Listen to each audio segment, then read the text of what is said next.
to start out talking about osteoarthritis today. Osteoarthritis is the most common form of arthritis. It affects approximately 50% of the world's population ages 65 years of age and older. It occurs as wear and tear on the joints break down the cartilage in the joint, causing bone to rub on bone. The treatment of osteoarthritis aims to reduce pain, improve function of the affected joint, and slow the disease progression. In healthy joints, the slick surface of articular cartilage covers the ends of bones, allowing the bones to glide over each other without friction during movement of the joint. Cartilage also acts as a shock absorber during physical movement. As a person ages, the cartilage begins to break down. It becomes rough and eventually wears away, allowing the bones to rub against each other. Particles that break off the joint irritate the synovial tissue, causing the pain, stiffness, inflammation, and swelling characteristic of osteoarthritis. Osteoarthritis typically involves the weight-bearing joints of the hips and knees, the digits of the hands and big toe, and the cervical and lumbar spine. Osteoarthritis can be classified as either idiopathic or secondary. Idiopathic osteoarthritis has no identifiable cause, but most researchers believe it is caused by both mechanical and molecular factors. It can be further divided into two categories, localized or generalized. Secondary osteoarthritis is caused by an underlying condition such as an injury, a congenital malformation, metabolic, endocrine, or neuropathic disease, or other medical cause. The greatest risk factor for osteoarthritis is older age.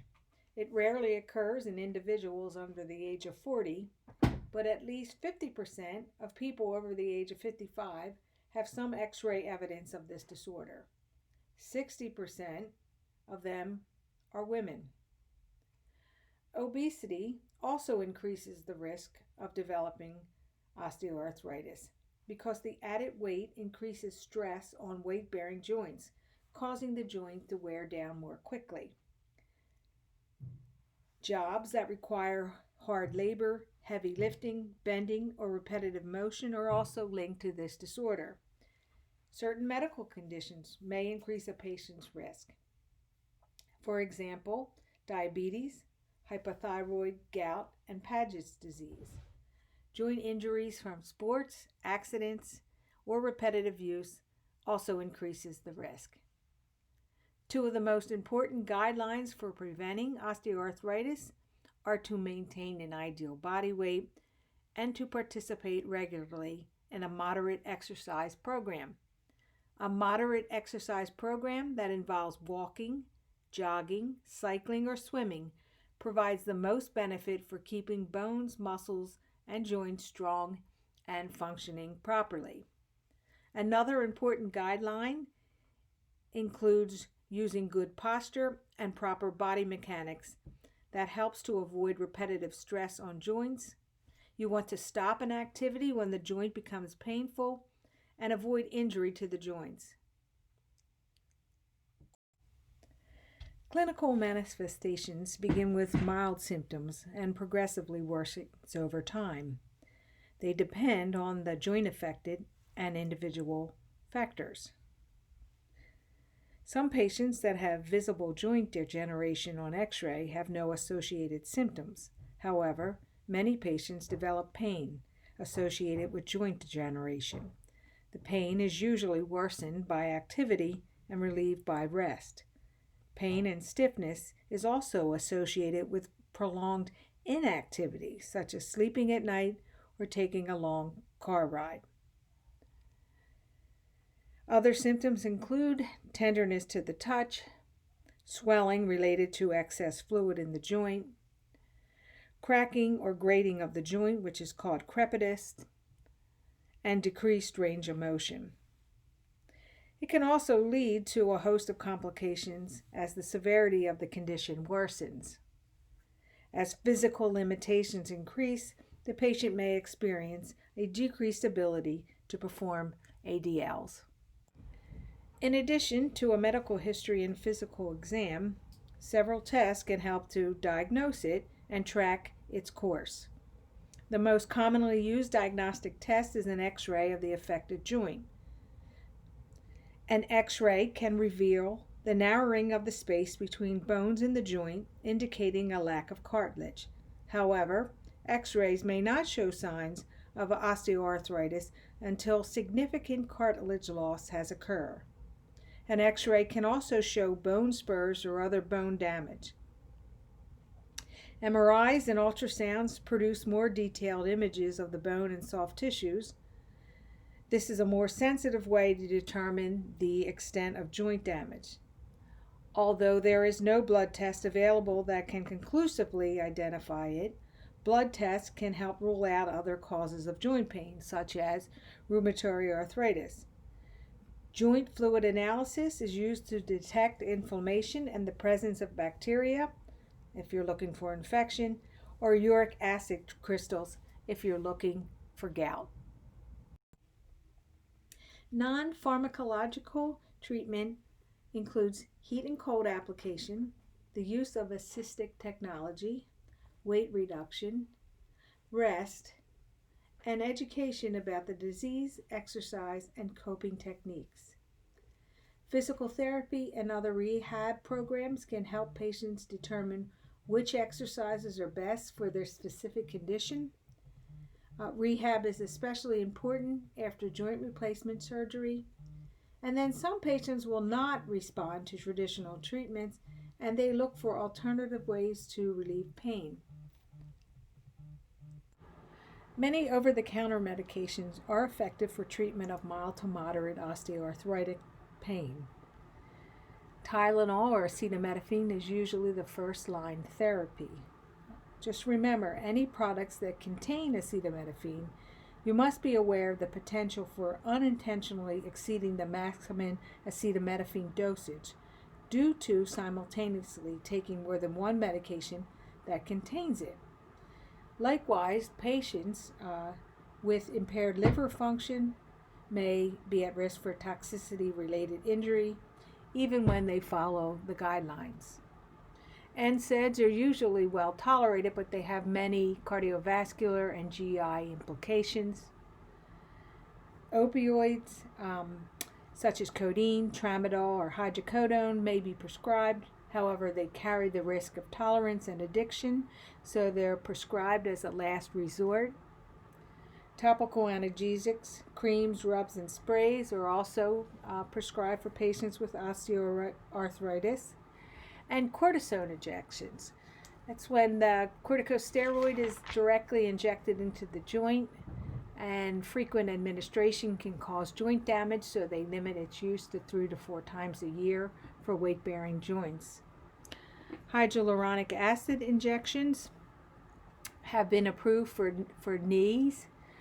It is a natural component of the synovial fluid, and again, it is given in 3 to 4 weekly injections, and then a series of injections can be given every 6 to 12 months. Patients with severe arthritis that is not managed by medication and non-pharmacological interventions may be good candidates for surgery. Depending on the joint and extent of the damage, there are several options available. Arthroscopy is a small arthroscope consisting of a light source, a magnifying lens, and a camera. It's inserted into the joint, enabling the practitioner to visualize the structures of the joint. They may also have small surgical instruments inserted, and they're used to remove or trim structures that may be causing pain. Arthroscopy is often combined with joint irrigation, in which fluid is injected into the joint, allowing the surgeon to visualize joint structures more easily, and it also helps remove debris and infection in the joint. Benefits are unpredictable because the procedure is not designed to repair cartilage. However, it does relieve pain in some patients with osteoarthritis. In joint resurfacing, a small amount of bone is removed at the articulating surface of the joint, and a metal replacement is fitted over the edge of the bone. This is done in younger patients in the early stages of arthritis. Joint resurfacing removes less bone than arthroplasty, and it allows younger patients to experience more successful total joint replacement later in life. Joint resurfacing is often performed for hip and shoulder joints. An osteotomy is a procedure that entails surgical removal of a wedge or a bone above and below the joint to realign the joint and shift the weight away from the damaged portion.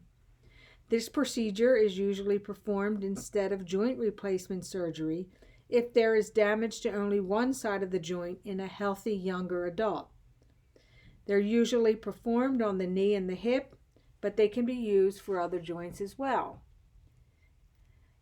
A joint fusion, also known as arthrodesis, is used to permanently fuse two or more bones together at a joint using pins, plates, screws, and rods. A bone graft may also be used to stimulate bone growth at the site of the fusion.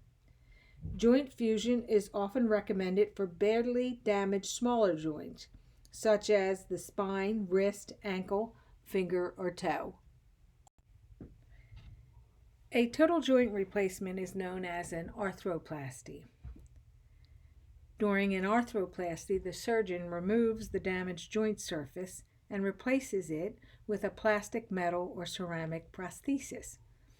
The prosthesis may be joined to bone surfaces with cement, or they may contain porous surfaces that stimulate bone growth and hold the prosthesis in place. Artificial joints usually last for 15 to 20 years, so the best candidates are older adults. Total recovery time after joint replacement of a major joint is 4 to 6 weeks short term and around 6 months long term. The greatest risk after arthroplasty include infection, blood clots, and long-term breakdown of an artificial joint. Here's a picture of before surgery. You can see where the bones are bone on bone at that joint area. And then after surgery, you can see an x-ray of that same joint with the prosthesis in place. A hip replacement is the same, and you follow the same care of that patient as you would as the care of the patient who had their hip replacement because of a fracture. I added this slide because there's a good photo of the two types of hip replacement. The one to the left is a partial hip, and you can see the prosthesis includes the femoral head and the stem. And in the total hip, you can see, again, the femoral head and the stem. The addition is the acetabular component.